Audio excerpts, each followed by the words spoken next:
Hi team. So more time in isolation. So we got no choice but to do some drills by ourselves. It's okay. You can still prove with your jiu-jitsu, even if you haven't got a training partner or even a mat to go to. Don't forget, I've already put out those study videos. Believe me, it's super important. You guys, all of us, even myself, you can still progress in these times where literally you can't get on the mat. This is not going to be the only time that you can't train at a jiu-jitsu school. You could be sick. You could have an injury. You could be away where you can't get to a jiu-jitsu mat. You have to get a little innovative with what you're going to do to keep moving forward. This is just part of being a martial artist. I've been doing this for so many years now. I'm always find a way to improve. I don't want to bang on too much, but I truly believe that a lot of you guys, or all of us, can better ourselves and our jiu-jitsu through these unusual times. As long as you put effort in and go at it with the right mindset, okay? So we're gonna go through some body movement stuff, which is stuff that you actually use in a jiu-jitsu mat. I'm gonna briefly run over, I think it's about 10, maybe 12 movements. If this virus goes on for a long time, I'll go over each one in as much detail as I can. But this one's just one to keep your bodies moving for this week. And you can combine this video as well with the workout one we did last week. So first in the bridge, I know you all know it. Your feet go to your bar, shoulder width apart, and your arms on top of your chest like this, and start to visualize now. Just put yourself in that place. Put some cool tunes on, and just try and relax. And this is your time now to get some relief, and just do something that's positive. So yeah, I always chuck tunes on when I'm doing this sort of freestyle body movement stuff. So hips up and down, hips up and down. And little things like just telling myself, yeah, I'm gonna have a stronger bridge than I had from doing these drills. This is helping. This is working. If you go at it with the mindset of this is boring, this is boring, this is boring, well then you are going to get bored. But if you start to picture yourself that you're getting that big monster off of you in the gym and being able to move them, it'll help. You should feel this in the core, glutes, and hamstrings and back. Bridging on the shoulder, bridging up. Switch sides. Make sure you roll on top of the shoulder. By the way, I go up on my toes with this one and back down. Shoulder to shoulder bridge. Again, you feel it in your glutes. Super important. That's probably used more than just the straight up and down bridge. Okay. The next one, bridging and threading the needle. This is, the more time I coach, the more time I realize, like, holy shit, you really need to know this in detail. So we bridge up on the shoulder. Whatever shoulder you're on, the same side leg threads through. Keep your hips up as you do it. I do it as slow as I can. Look, my hips are up. And I'm here. I'm just on my side, not going flat down. And I come back. Turn, come back through. This is a great core exercise and strength builder as well. Switch sides. Bridge. Thread. Hips up. Back. Bridge, thread, and back. So that's bridging, threading the needle. Now we're going to do bridging, stepping over the top. Bridge. Opposite leg moves. Lift up. Try to do it as slow as I can. Knee up towards your face. Knee on the floor. And come up with posture. And you do the other side. So come back. Bridge. Step over the top, knee down, come up with posture. Switch, back, bridge, step over the top, come up with posture. So that's bridging, stepping over the top, rolling on a knee. This is super important, and I do have a little bit of difficulty with it. Knees are playing up, but you guys can try it or just do it the same way that I do. So one leg bent.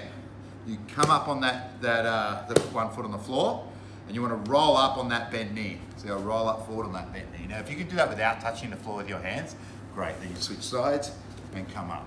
So just picture you've done an idiot sweep, or you've done, you know, your typical open guard, got the heels pushing down, you want to come up and start passing. You know, so that's a great tool. Or you might be someone standing at a distance. Here, you know, they've left their leg a little bit too far forward, so you come up and take down an ankle pick or whatever. So that's bridging, coming up on the knee. Then we've got some egg beater stuff, so you're attacking from guard. So this is more guard retention. So you want to start to roll your feet in like this and get those hips mobile. And what would I use this for? Well, okay, let's just say someone's passing my guard around here to my right side. My left foot will come over and block. You know, even just that foot in there will be enough to push him away and grab the sleeve or lock up a lasso, start to make some space and get back again. Okay, so egg beaters are important. You come over the top. But you can do it quite quick and, you know, use it as like just a hip mobility exercise. But that rolling over the top is a big thing. You go both ways as well. Just get the hips alive and trying to be, not letting your feet just flail around everywhere. Be in control at every part of the motion. You get that dexterity through those legs where you end up having coordination in them there. You can put your foot exactly where you want. Egg beaters are good. Now you can go picture beating guard and just hitting some arm bars. Boom. Kicking up. It's a good core exercise as well. So you just think you're doing an arm bar from guard. Bang. When you're doing an arm bar from guard, you need to get your hips to boom, bite up and go up near the shoulders. Boom. You can't, it's very rare that you got to do an arm bar from guard and your hips are like this. You've got to go, your hips come up, bite down on their shoulders and switch hip. Same goes for triangle.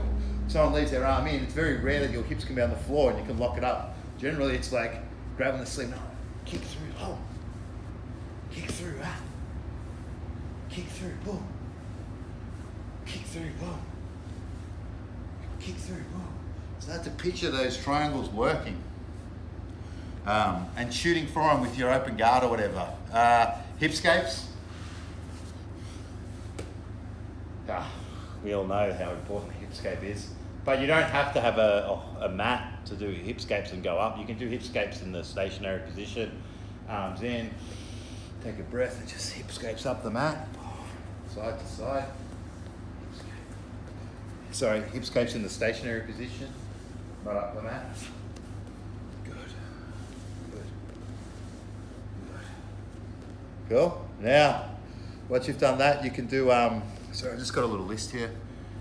Hipscapes with a bridge. This is one that's obviously used a lot. I could probably do a full proper video just on this. But basically, someone's in side control, you're going to bridge, push into them. You're blocking with your arm here, especially on their hip here.